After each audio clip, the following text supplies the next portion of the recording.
Yo, what's going on? So this is how to transfer USDT from Bybit to Gate.io. So the step 1 is to ensure Bybit has your correct TRC20 USDT address. Log into your Bybit account and navigate to the transfer page. Make sure the TRC token standard is selected for USDT. Copy the USDT wallet address provided by Bybit. So set the token to USDT and then copy the USDT wallet address.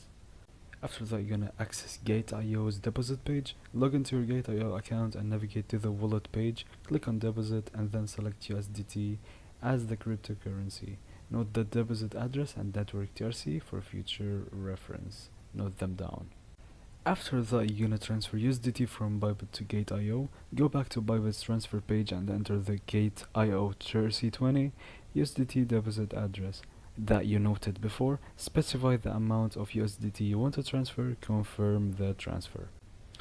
Final step is verify the transfer on Gate.io. Log into your Gate.io account and navigate to the wallet page. Check for incoming USDT transfer from Bybit. Once the transfer is confirmed, you can use the USDT for trading or other purposes on Gate.io, and that is it.